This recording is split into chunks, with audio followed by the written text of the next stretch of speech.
आजकल sustainable living की बात हर जगह होती है, लेकिन क्या ये सिर्फ ट्रेंड है या सच में एक ग्राउंड रियलिटी भी है? अब एक बार सोचिए, एक ऐसा मिट्टी का घर जहां बिना एसी के भी ठंडक बनी रहती है। मतलब कंस्ट्रक्शन तो किया ही है, लेकिन सबसे जरूरी बात तो ये है कि नेचर के साथ कोई छेड़छाड़ नहीं। फरीदाबाद के सूरजकुंड के पास बना एक इको स्पेस यही दिखाता है कि जो स्मार्ट लिविंग है वो सिर्फ मॉडर्न नहीं है, सस्टेनेबल भी हो सकती है। तो चलिए देखते हैं ये यूनिक कॉन्सेप्ट।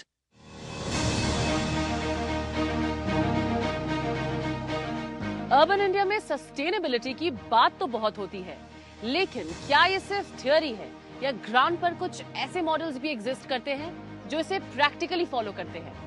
तो आज चल रहे हैं हम फरीदाबाद के सूरजकुंड, जहां पर एक ऐसा इको स्पेस डेवलप किया गया है जो मिट्टी, नेचर और ट्रेडिशनल टेक्निक्स पर बेस्ड है। तो आइए चलते हैं।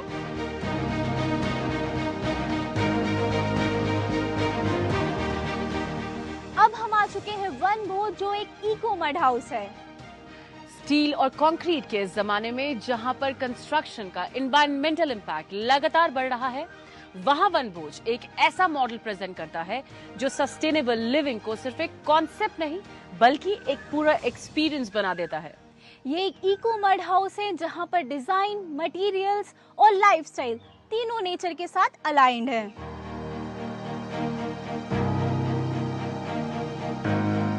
फरीदाबाद के सूरजकुंड के पास स्थित वनभोज एक ऐसा इको स्पेस है जहां पारंपरिक निर्माण पद्धतियों को आधुनिक जरूरतों के साथ जोड़ा गया है।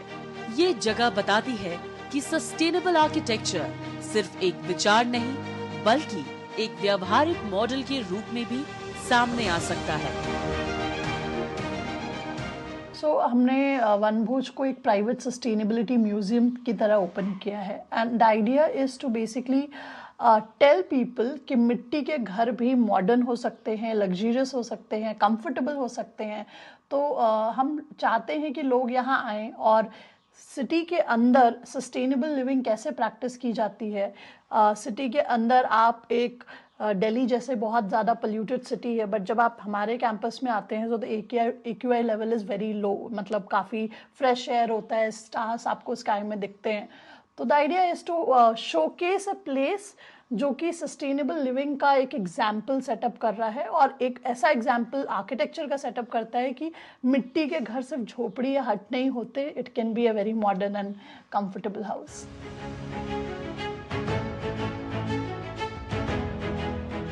इस पूरे स्ट्रक्चर को इस तरह डिजाइन किया गया है कि ये प्राकृतिक तापमान को संतुलित रख सके। हाई थर्मल मास वाली दीवारें दिन की गर्मी को अब्सॉर्ब करके धीरे धीरे रिलीज करती हैं, जिससे अंदर का माहौल स्थिर बना रहता है। इस स्ट्रक्चर में सीमेंट का यूज बिल्कुल नहीं किया गया है।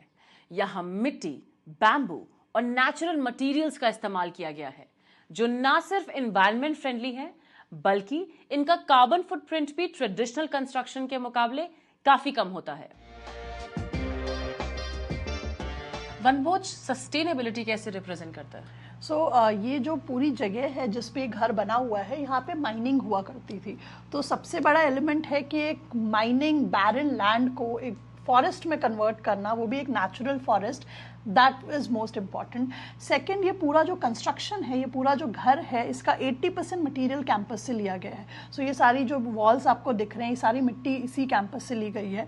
Then we also follow rain water harvesting, we do grey water treatment. हमारा जो वॉशरूम और किचन का वेस्ट है वो इन हाउस ट्रीट होता है। We do composting, we segregate our waste very well and we use our ground water. बड़ा interesting बात है कि दिल्ली के अंदर आप टैप वाटर ड्रिंक कर सकते हैं ओवर हियर। आई थिंक ये सारी चीज़ें जो हैं इस घर को सस्टेनेबल बनाते हैं। वनभोज का कॉन्सेप्ट सिर्फ एक बिल्डिंग बनाना नहीं था, बल्कि एक ऐसा इकोसिस्टम तैयार करना था जहां पर कंस्ट्रक्शन से लेकर डेली लिविंग हर चीज सस्टेनेबल हो। यहाँ डिजाइन के साथ साथ पूरा लेआउट भी प्रकृति के अनुरूप तैयार किया गया है। खुली जगह, हरियाली और स्थानीय पर्यावरण को ध्यान में रखते हुए इस तरह का इकोसिस्टम बनाया गया है जो प्राकृतिक संतुलन को बनाए रखता है। यहाँ आपको आर्टिफिशियल कूलिंग और हेवी इलेक्ट्रिकल सिस्टम्स नजर नहीं आएंगे, क्योंकि ये पूरा स्ट्रक्चर क्लाइमेट रिस्पॉन्सिव डिजाइन पर काम करता है, नेचुरल वेंटिलेशन, इंसुलेशन और ओरिएंटेशन के थ्रू। इस तरह के निर्माण में हवा का प्रवाह और रोशनी का प्रवेश पहले से ही सोचा समझा होता है। इससे न केवल ऊर्जा की बचत होती है, बल्कि रहने का अनुभव भी ज्यादा सुविधाजनक और प्राकृतिक हो जाता है। आज क्लाइमेट चेंज और अर्बन हीट जैसे इश्यूज तेजी से बढ़ रहे हैं। वहीं वनभोज जैसे मॉडल्स ये सवाल उठाते हैं कि क्या फ्यूचर में कंस्ट्रक्शन इसी दिशा में जानी चाहिए। आप मुझे ये बताओ, ये मड हाउस टेम्परेचर कैसे कंट्रोल करता है? हम सब ने सुना है कि मिट्टी का घर गर्मी में ठंडा रहता है और ठंड में गर्म। मैं क्योंकि यहाँ रह रही हूँ पिछले 3 साल से, ऑलमोस्ट समर्स में हमारा 15 डिग्री टेम्परेचर कम होता है बाहर से। एंड आप अगर ध्यान देंगे तो हमने घर में कहीं एयर कंडीशनिंग नहीं लगाई है, और दिल्ली के 50 डिग्री टेम्परेचर में भी हम इस घर को ठंडा रख पाते हैं। और उसका एक सबसे मेन कारण है दीज वॉल्स।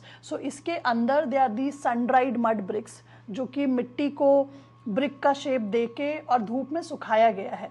तो ये भट्टे में पका हुआ ईंट नहीं है। वो सबसे बड़ा कारण है। दूसरा, अगर आप वॉल्स के साइज देखेंगे तो they are not like the normal bricks, they are bigger than that, they are thicker than that. तो ये जितनी भी हीट है उसको एब्जॉर्ब करता है और इस घर को कूल करने का काम करता है। बढ़ते शहरी तापमान और एनर्जी कंजम्पशन के दौर में ऐसे सस्टेनेबल मॉडल्स एक महत्वपूर्ण विकल्प के रूप में उभर रहे हैं। ये सिर्फ पर्यावरण के लिए ही नहीं, बल्कि लंबी अवधि में आर्थिक और जीवन शैली के रूप में भी उपयोगी साबित हो सकते हैं।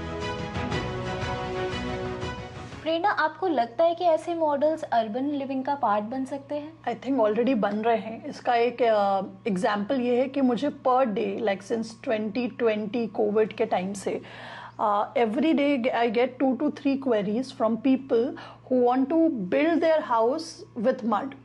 वो हमें रीच आउट करते हैं कि क्या आप हमारे लिए मड हाउस बना सकते हैं, या मड होटल बना सकते हैं, या कोई इको विलेज बना सकते हैं।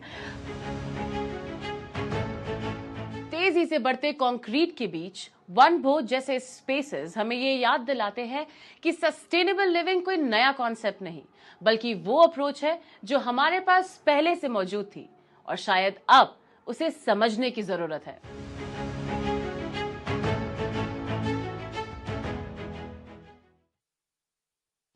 आज की एपिसोड